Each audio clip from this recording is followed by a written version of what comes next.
Hello and welcome to Gargi classes. मेरा नाम है अंकित शर्मा। मैं आपके लिए गार्गी क्लासेस पे आरएएस आरपीएससी 2021 का इकोनॉमी का सिलेबस कवर कर रहा हूँ। आज के इस वीडियो में हम क्वांटिटेटिव मेथड्स के ऊपर बात करेंगे। क्रेडिट क्रिएशन को कंट्रोल करने के लिए आरबीआई अलग अलग मेथड्स अडॉप्ट करता है, जिनको उसने दो पार्ट में डिवाइड किया है, क्वांटिटेटिव मेथड और क्वालिटेटिव मेथड। इस वाले वीडियो में हम क्वांटिटेटिव मेथड के ऊपर बात करेंगे। इसे आप नॉर्मली ऐसे भी समझ सकते हैं कि मॉनेटरी पॉलिसी ऑफ आरबीआई। आप मॉनेटरी पॉलिसी आरबीआई जो इस कंट्री के अंदर मॉनेटरी पॉलिसी को इशू करता है, वो भी हम इसे कह सकते हैं। तो जो क्वांटिटेटिव मेथड है वो क्या है, जिनकी हम इस वीडियो में बात करने वाले हैं, वो है सबसे पहला तो है बैंक रेट पॉलिसी। इसके बाद में है ओएमओ, जिसे हम ओपन मार्केट ऑपरेशन भी कहते हैं। देन आता है कैश रिजर्व रेशो, जिसे हम सीआरआर कहते हैं। और इसके बाद में आता है स्टैट्यूटरी लिक्विडिटी रेशो, एसएलआर। इन सभी के बारे में हम डिटेलली पढ़ेंगे आगे वीडियो में। तो अगर आपने अभी तक हमारे चैनल को सब्सक्राइब नहीं किया है तो प्लीज़ चैनल को सब्सक्राइब कर ले और बेल आइकन को प्रेस कर ले, ताकि हमारी आने वाली वीडियोस की नोटिफिकेशन आपको सबसे पहले मिले। सबसे पहले बात करते हैं बैंक रेट पॉलिसी की। देखो, बैंक रेट पॉलिसी क्या होता है। देखो, ये एक तरह से की पॉलिसी रेट है जिसके बिहाफ पर जो अदर जो रेट्स होती हैं, जो आरबीआई जो एसएलआर रेट होती है या फिर सीआरआर रेट होती है, उसे डिसाइड करता है। ठीक है, ये जो बैंक रेट पॉलिसी है वो हमारे इंडिया के अंदर इतना ज़्यादा इम्पोर्टेंस अब नहीं रखती, पहले रखती थी। जैसे पास्ट में हम क्या करता था, बैंक रेट पॉलिसी के ऊपर ही जो एसएलआर रेट, सीआरआर रेट, इनकी ये डिसाइड की जाती थी हमारी कंट्री में। लेकिन अब इसकी जगह रेपो रेट आ चुकी है। उसके बिहाफ पर हम जो मॉनेटरी पॉलिसी है आरबीआई, वो डिसाइड करता है। जैसे एसएलआर रेट डिसाइड करना, सीआरआर की रेट डिसाइड करना, ये सब जो होता है वो अभी के टाइम पे रेपो रेट के ऊपर बेस होता है। और इसीलिए रेपो रेट को अभी के लिए की पॉलिसी रेट कहा जाता है। सबसे पहले बात करते हैं बैंक रेट पॉलिसी होती क्या है। देखो, bank rate policy, bank rate is the rate at which central bank provides loans to commercial bank. जिस रेट के ऊपर सेंट्रल बैंक, मतलब हमारे कंट्री का आरबीआई, कमर्शियल बैंक को लोन प्रोवाइड करवाता है, उस रेट को हम बैंक रेट कहते हैं। देखो, पास्ट टाइम में, पास्ट यहाँ पे पास्ट क्यों लिखा हुआ है, देखो क्योंकि प्रेजेंट टाइम में रेपो रेट को हम की पॉलिसी रेट की तरह यूज़ कर रहे हैं, लेकिन पास्ट में कुछ समय पहले हम जो बैंक रेट थी उसे की पॉलिसी रेट की तरह यूज़ करते थे, जिससे हम मार्केट के जो अंदर इंटरेस्ट रेट है, मार्केट की जो इंटरेस्ट रेट्स हैं उसको डिसाइड करते थे। इंटरेस्ट रेट जैसे एसएलआर हो गया, सीआरआर हो गया, तो ये हैं, इन सबको जो डिसाइड करते थे वो हम बैंक रेट के ऊपर डिसाइड करते थे, जो कि हमारी की पॉलिसी रेट थी। लेकिन अब उस बैंक रेट का इतना ज़्यादा सिग्निफिकेंस नहीं रह गया है, मतलब इतनी ज़्यादा महत्वता नहीं रह गई है। प्रेजेंट टाइम के अंदर जो बैंक रेट है वो डिस्काउंट रेट और पैनल रेट को डिसाइड करने के लिए ही यूज़ की जाती है। ठीक है, और बाकी जो रेट्स है, जो मॉनेटरी पॉलिसी है, वो रेपो रेट के ऊपर जो आरबीआई है वो डिसाइड करता है। अब देख लेते हैं जो सिग्निफिकेंस है बैंक रेट के, डिस्काउंट रेट को और पैनल रेट को डिसाइड करने के। तो सबसे पहले तो ये जानते हैं कि डिस्काउंट रेट क्या होती है और पैनल रेट क्या होती है। तो देखो, सबसे पहले मैं बताऊंगा आपको डिस्काउंट रेट। डिस्काउंट रेट क्या होता है, जैसे भी कोई बिल्स ऑफ एक्सचेंज आ गया, कोई कंपनी है उसके पास बिल्स ऑफ एक्सचेंज आया है, ठीक है, तो अब क्या करना है, वो एक डॉक्यूमेंट है, तो उसकी मैच्योरिटी से पहले अगर कंपनी को वो बिल्स ऑफ एक्सचेंज को विड्रॉ कराना है, ठीक है, उसको उसका जो पैसा है वो निकालना है। सपोज़ कीजिए कंपनी के पास 1 लाख रुपए का बिल ऑफ एक्सचेंज का जो नोट है वो आया है। अब कंपनी इसकी जो मैच्योरिटी डेट है, जो मैच्योर है, वो 3 महीने बाद की है, आज से 3 महीने की बात की है, फिर 15 दिन बाद की है, समझ लिए। तो क्या करेगी, अब कंपनी को पैसे की ज़रूरत है, तो वो क्या जाएगा, सीधा कमर्शियल बैंक के पास जाएगा। ठीक है, कमर्शियल बैंक के पास जाकर बोलेगा कि हमें ये जो बिल्स ऑफ एक्सचेंज है उससे डिस्काउंट कराना है और आप ये रख लीजिए, और हमें इसके बदले में जो इंटरेस्ट रेट है उसे काट के अमाउंट पे कर दीजिए। ठीक है, तो कमर्शियल बैंक क्या करेगा, ठीक है भाई, हम आपको अमाउंट पे कर देंगे, लेकिन मैं आपको केवल 97,000 रुपीज़ ही पे करूँगा, ठीक है। जो 3,000 रुपये हैं वो मैं आपको इंटरेस्ट के काट लूँगा, ओके ठीक है। अब जो पैसा है 97,000 रुपये तो बैंक कंपनी को मिल गए। अब जो बिल्स ऑफ एक्सचेंज है वो किसके पास आ गया, कमर्शियल बैंक के पास। तो अभी क्या कर सकता है कमर्शियल बैंक, या तो ये दो ऑप्शन होता है, या तो ये ऐसा करे कि मैच्योरिटी डेट का इंतज़ार करे और उसे फिर आके वो विड्रॉ करा ले। लेकिन या फिर एक रास्ता ये भी है कि जो कमर्शियल बैंक है वो सीधा जाए आरबीआई के पास और कहे कि ये मेरे पास बिल्स ऑफ एक्सचेंज का नोट है, मैं आपको इसे देना चाहता हूँ और इसके बदले में आपसे जो पैसा है वो रिसीव करना चाहता हूँ। तो ठीक है, आरबीआई अब ठीक है, आरबीआई ने बोला कि ठीक है हम ये बिल्स ऑफ एक्सचेंज का नोट रख लेंगे, लेकिन मैं इसके बदले जो 1 लाख है उसके बदले मैं सिर्फ आपको 98,000 रुपीज़ ही दूंगा, ठीक है। तो ये जो 1,000 जो कटा है, ओके, ये जो 1,000 कटा है वो क्या है, वो हमारा डिस्काउंट रेट कहलाता है। मतलब आपकी मैच्योरिटी डेट से पहले ही अगर आप कोई पैसा ले रहे हो किसी डॉक्यूमेंट के बदले, तो वो सर्विस देने के लिए जब बैंक कोई अमाउंट को डिडक्ट करता है तो वो जो होती है वो हमारा डिस्काउंट रेट कहा जाता है। ओके, आई होप आपको डिस्काउंट रेट समझ में आ गया होगा। अब बात करते हैं पैनल रेट। पैनल रेट मतलब पेनल्टी। जो एसएलआर और सीआरआर जिसके हम बारे में हम आगे बात करेंगे, थोड़ा सा हिंट से हम यहाँ पे इसको समझने की कोशिश करते हैं। सीआरआर और एसएलआर को जो आरबीआई है वो कहता है कि आप अपने डिपॉजिट का कुछ अमाउंट तो सीआरआर में रखो और कुछ अमाउंट एसएलआर में रखो, मेंटेन रखो हर दिन। अब हो सकता है कोई कमर्शियल बैंक उस अमाउंट को मेंटेन नहीं रख पाता है, ठीक है, तो तब क्या करता है, तब जो आरबीआई है वो उसके ऊपर पेनल्टी चार्ज करता है। तो वो जो पेनल्टी रेट डिसाइड होती है वो भी हमारी बैंक रेट पॉलिसी के बिहाफ पे ही डिसाइड की जाती है। देखो बैंक रेट का फॉर्मूला क्या है, तो repo rate plus X% of rate. Repo rate मतलब हो गया कि आपकी जो करंट में जो रेपो रेट चल रही है वो, और X% रेट, X% रेट कुछ भी हो सकता है, उसे जब आप ऐड कर दोगे तो जो कैलकुलेट होके आएगा वो हमारा बैंक रेट होगा। लेकिन इनिशियली पहले क्या होता था, पहले ये होता था कि रेपो रेट के अंदर जो 1% ज़्यादा होगी हमारा जो बैंक रेट है, ठीक है, रेपो रेट से 1% एक्सेस होगी हमारी बैंक रेट। तो ये बात ध्यान रखनी है, ये चीज़ करंट जो रेट्स हैं उसके बारे में हमें ज़्यादा ध्यान नहीं रखना। जो मेन जो ध्यान रखने वाली बात क्या है वो ये है कि बैंक रेट हमेशा रेपो रेट से ज़्यादा होता है, ठीक है। करंट में जो बैंक रेट चल रहा है हमारे इंडिया का वो चल रहा है 4.25%। ओके, तो आई होप आपको बैंक रेट पॉलिसी समझ में आ गई होगी। इससे क्या करता है, अब देखो इससे क्रेडिट क्रिएशन कंट्रोल कैसे किया जाता है, ठीक है। क्रेडिट क्रिएशन का कंट्रोल मतलब बैंक मार्केट के अंदर इन्फ्लेशन को कैसे कंट्रोल किया जाता है। अब देखो होता क्या है, गवर्नमेंट ने सब पहले जब ये रेट क्या होती है कि आपको कमर्शियल बैंक को लोन देना है तो जिस रेट के ऊपर दे रहे हो वो रेट आपकी बैंक रेट कहलाती है।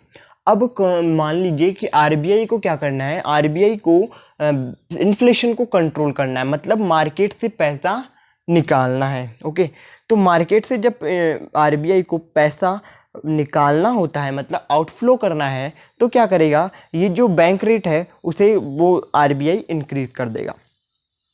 अब इससे क्या होगा, जब ये जो बैंक रेट है वो जब इंक्रीज हो जाएगी तो कमर्शियल बैंक को जो रेट जिस रेट पे वो लेते थे उससे हायर रेट में लोन बोरो करना होगा। अब कमर्शियल बैंक भी क्या क्या करेगा, आगे कस्टमर्स को लोन प्रोवाइड कराएगा।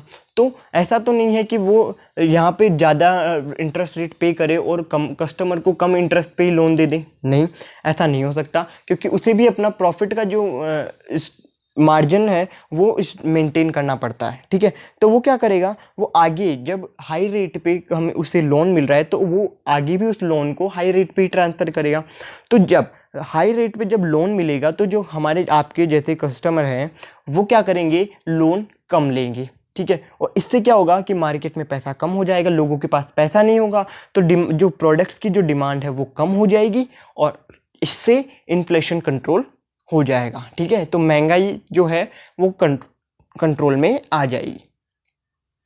इसी के साथ अगर मार्केट में पैसा डालना है, गवर्नमेंट को या फिर आरबीआई को मार्केट में पैसा डालना है, तो वो क्या करेगी, वो क्या करेगा, बैंक रेट जो पॉलिसी है, बैंक रेट है उसे गिरा देगा, मतलब कम पैसे पे कमर्शियल बैंक को लोन प्रोवाइड कराएगा।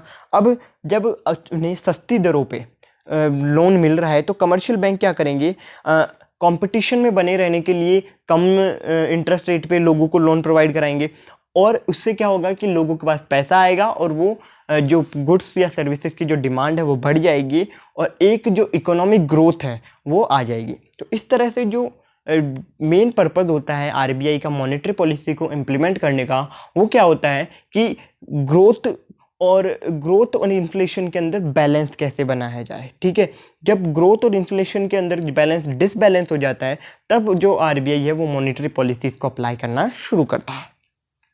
ओके, तो बैंक रेट पॉलिसी समझ में आ गई होगी आपको। इसका जो इम्पैक्ट होता है, किस तरह से आरबीआई है वो इसे यूज़ करता है, वो भी मैंने आपको समझा दिया है। अब हम चलते हैं हमारे अगले मेथड की तरफ, जो है OMO, ओपन मार्केट ऑपरेशन। अब ओपन मार्केट ऑपरेशन से आप क्या समझते हैं, सबसे पहले तो ये जानते हैं। देखो, इन वर्ड्स का आप मतलब समझिए। ऑपरेशन का मतलब यहाँ पर होगा बाइंग और सेलिंग से। ठीक है, बाइंग एंड सेलिंग से होगा ऑपरेशन का मतलब।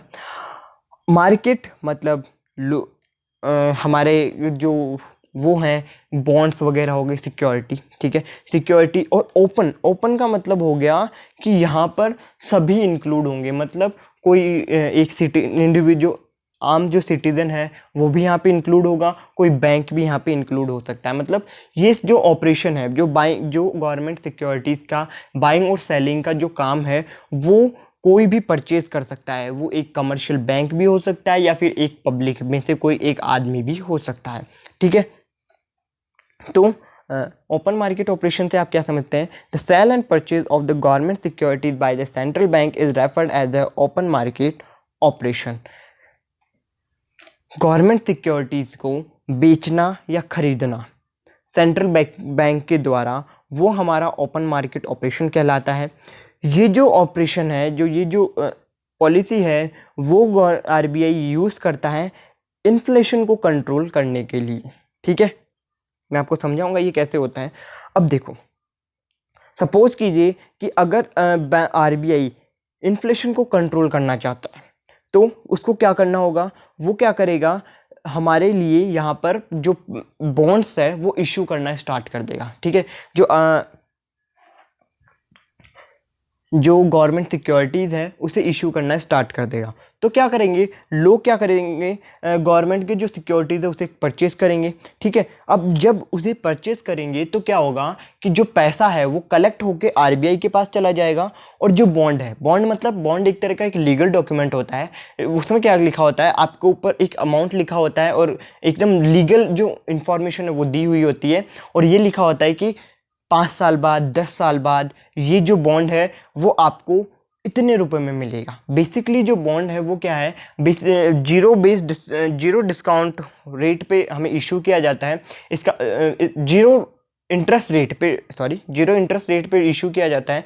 इसका मतलब क्या कि एक हैवी डिस्काउंट को के ऊपर बॉन्ड को इशू किया जाता है। जैसे समझ लीजिए कि एक बॉन्ड है वो 100 रुपये का है, तो क्या किया जाएगा, हैवी डिस्काउंट देने के लिए क्या करेंगे, जो आरबीआई है वो क्या करेगा, इसे 80 रुपीज़ में इशू कर देगा।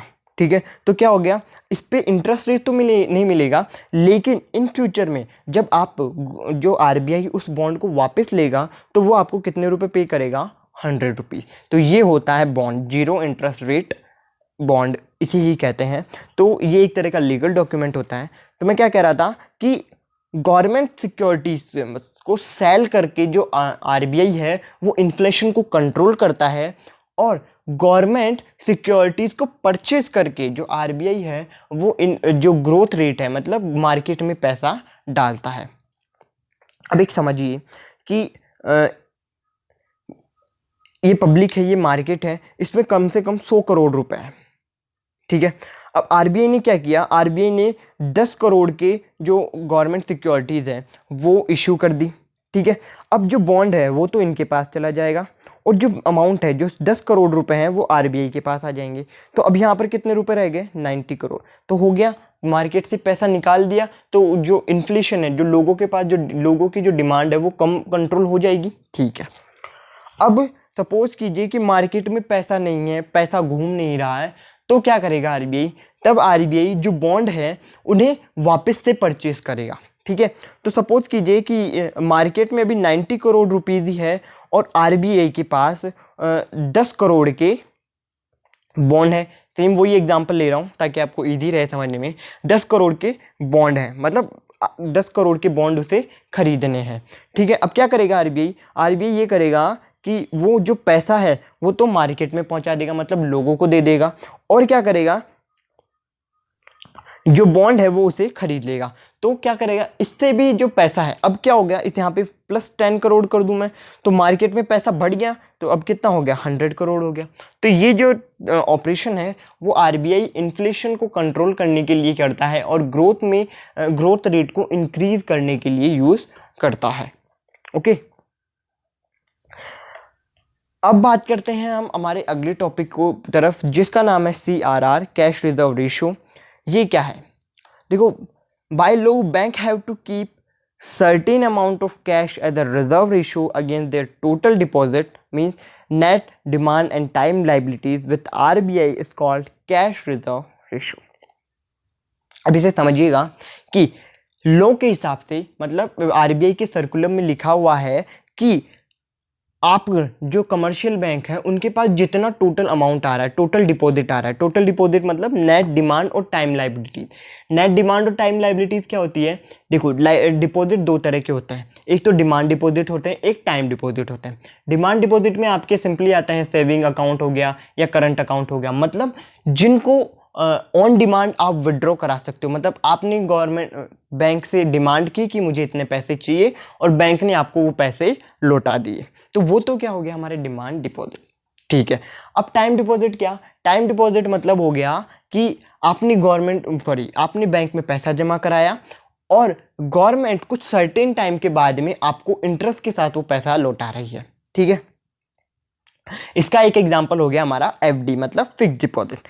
ठीक है, तो एनडीटीएल मतलब हर दिन जो एनडीटीएल है, नेट डिमांड और टाइम लाइबिलिटीज का जो टोटल अमाउंट है उसका कुछ परसेंट गवर्नमेंट को कैश की फॉर्म में, गवर्नमेंट नहीं, कमर्शियल बैंक को कैश की फॉर्म में आरबीआई के पास डिपॉजिट कराना होता है।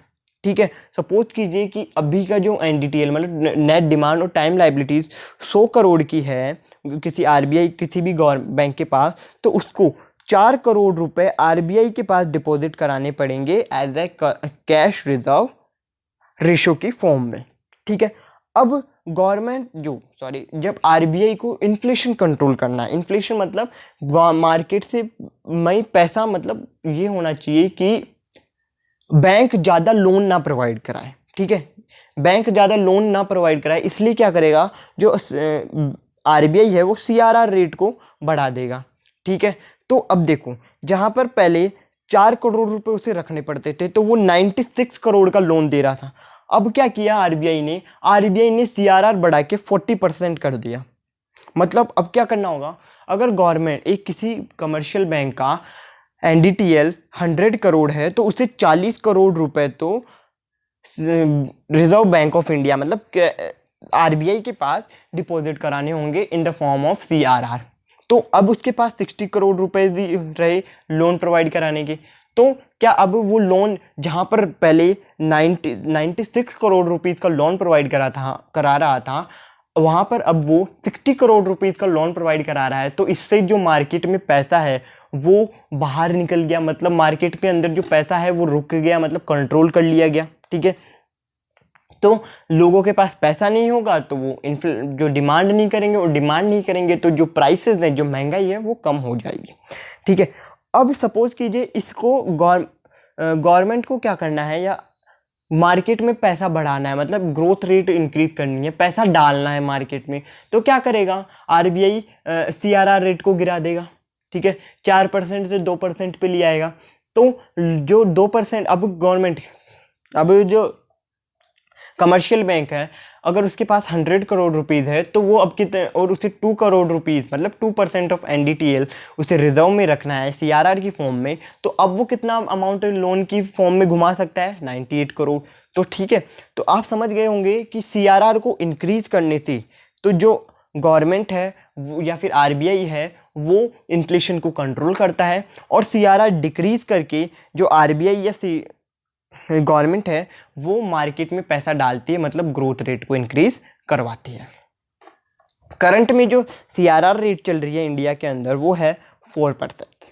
ओके, अब बात कर लेते हैं हमारे इस लेक्चर के आखिरी टॉपिक के ऊपर, SLR। देखो SLR CRR की तरह सेम है, बस इसमें सिर्फ इतना सा फ़र्क है कि जो कैश रिजर्व रेशो में जो अमाउंट होता था वो कमर्शियल बैंक को RBI के पास डिपॉजिट कराना होता था, लेकिन SLR में क्या होता है कि लिक्विड फॉर्म में लिक्विड असेट्स को जो बैंक्स है उसे अपने पास ही रखना होता है। ठीक है, राइट। अब बाय इसका मतलब क्या है कि सेम CRR की तरह ही SLR को भी मतलब यही होता है कि एक सर्टेन रेट से आपको जो टोटल NDTL है उसका कुछ परसेंट आपको अपने पास एज अ रिजर्व रखना होगा। किस फॉर्म में? लिक्विड असेट की फॉर्म में। लिक्विड असेट जैसे गोल्ड हो गया, गवर्नमेंट पेपर्स हो गए, सॉरी गवर्नमेंट सिक्योरिटीज हो गई, कैश हो गया, ये। ओके, इसी में भी वही लॉजिक अप्लाई होता है। अगर गवर्नमेंट को पैसा को कंट्रोल करना है, मतलब मार्केट से पैसा निकालना है, इन्फ्लेशन को कंट्रोल करना है, तो वो क्या करेगी? SLR रेट को बढ़ा देगी। इससे क्या होगा कि बैंकों के पास लोन प्रोवाइड कराने के लिए अमाउंट कम होगा, तो क्या करेंगे? वो इंटरेस्ट रेट इंक्रीज कर देंगे। ठीक है, उनको अपना प्रॉफिट तो मेंटेन रखना ही है, तो वो इंटरेस्ट रेट इंक्रीज करेंगे, और इंटरेस्ट रेट अगर इंक्रीज होती है तो लोग उनसे पैसा कम लेंगे, और इससे जो अमाउंट है वो जो पैसा है वो जो RBI है वो मार्केट से बाहर निकाल लेगा। इसका अगर मार्केट में पैसा डालना है तो रिवर्स कर लो, क्या कि है ना, SLR रेट को गिरा दो, तो क्या होगा?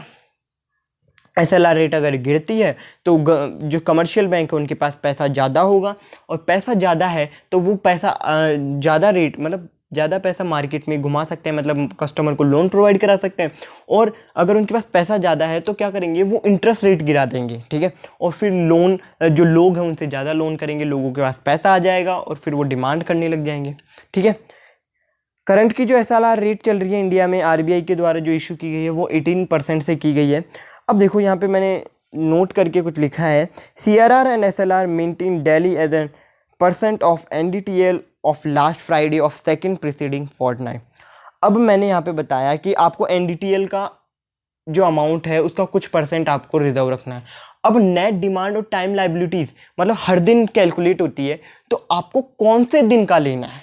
ठीक है, आपको मेंटेन तो हर दिन करना है, लेकिन आपको कौन से दिन का जो NDTL है उसका % आपको रिजर्व रखना है। तो इसमें RBI के सर्कुलम में साफ साफ लिखा गया है कि सेकेंड प्रीसीडिंग ऑफ फोर्टनाइट, मतलब फ्राइडे की मतलब